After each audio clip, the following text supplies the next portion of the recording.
बातें ज़्यादा पुरसर होंगी अभी, तो मेरा वक्त भी उन्हें दे दिया जाए। इसलिए हम गुजारिश करेंगे डॉक्टर अब्दुल बारी सिद्दीकी साहब से कि आप तशरीफ लाएं और अपनी बातें करें।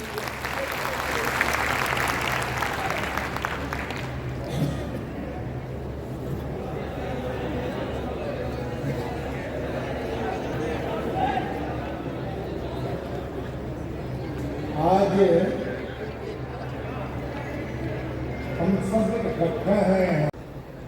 इस मुल्क का एक अपना कॉन्स्टिट्यूशन है, संविधान है, और इस मुल्क को आजाद करा के आजाद मुल्क बनाने में और इस मुल्क का अपना संविधान होने की हैसियत से उन्होंने कौमी वकार हासिल किया था। वो अवाम के आदमी थे और अपने खलूस और बेलौस खिदमत के लिए काफ़ी मशहूर और मारूफ थे।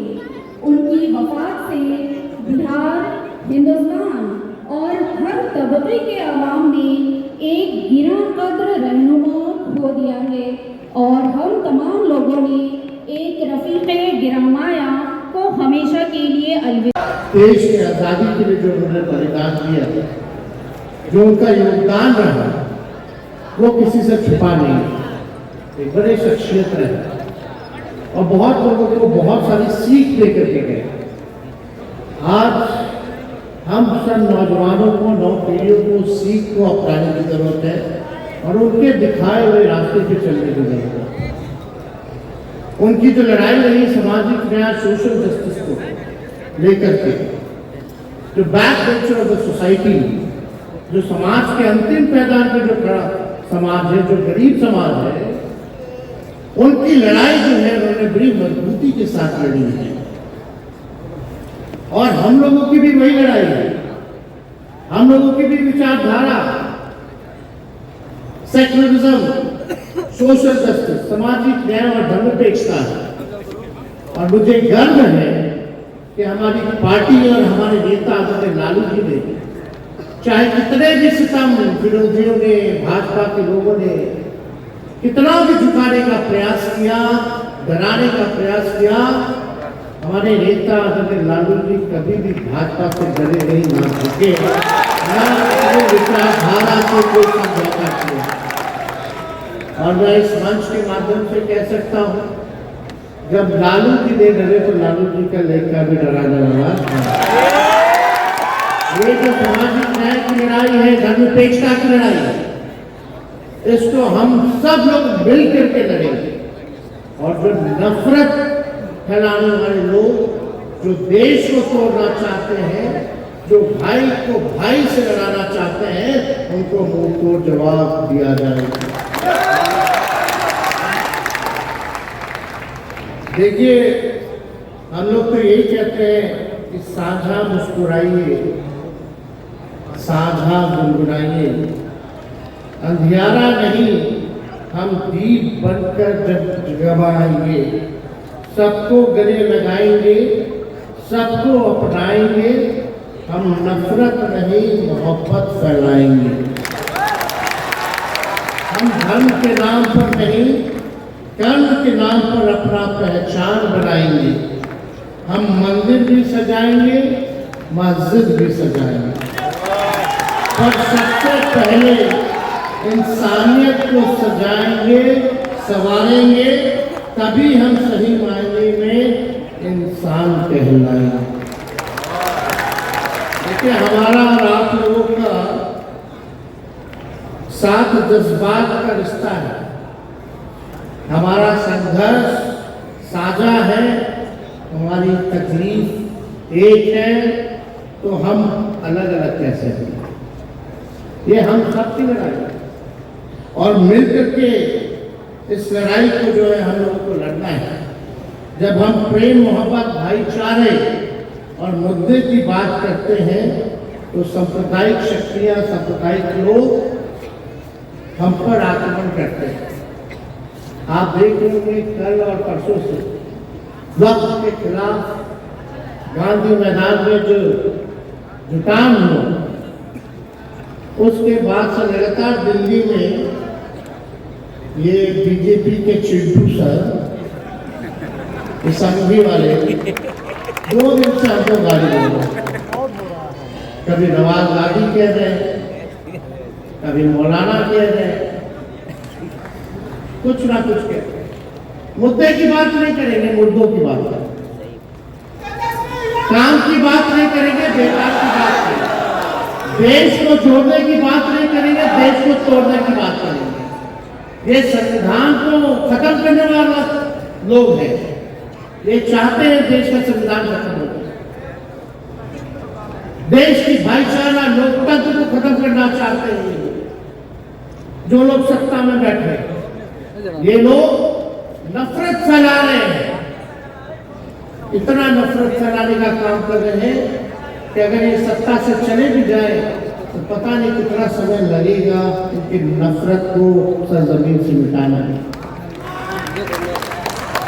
इसलिए आज हम सब लोगों को एकजुट होना पड़ेगा और एकजुट होकर के इस लड़ाई को हम सब लोग मिल करके लड़े और जीते। हमने पहले बाबा कौम स्वर्गीय अब्दुल कय्यूम अंसारी जी का आज 120वां जन्मदिन मनाया गया। उसमें सबसे खुशी की बात ये हुई कि आज उनके पोते ने जो दिखाया, मतलब लोगों को इकट्ठा किया, इससे मतलब ये धूप में और मौसम खराब होने के इसमें भी, और साथ में ही कि दूर दूर से सब लोग इकट्ठा हुए। मेरी यही ख्वाहिश है कि इनके जन्मदिन पे पहला है कि सब लोग एक हो जाए। जब तक एक नहीं होंगे हम इसी तरह बिछड़ते रहेंगे। 1% 2% वाले हिस्सेदार वाले लोग मुख्यमंत्री बन जाते हैं, मंत्री बन जाते हैं, विधायक बन जाते हैं, राज्यसभा में चल जाते हैं, लेकिन आज हमारे जितनी आबादी है उस हिसाब से कहीं पे हम लोग को जगह नहीं दिया गया है। हम लोग यही मांग करते हैं कि जगह के साथ ये आप फ्रीडम फाइटर कय्यूम अंसारी जी को भारत रत्न से नवाजा जाए। पहला काम डेरी अनसुन में उनके लिए जो रेलवे स्टेशन है उनके नाम का किया जाए, और जितने भी गरीब गुरबा के लिए फ्री एजुकेशन 38 मतलब आपको मतलब इसमें जिला में दिया जाए, और गरीब गुरबा के लिए आवाज़ उठाने वाले एकमात्र नेता आज हमें नज़र आए वो है तनवीर अंसारी जी, जो उनके पोता है, समझा।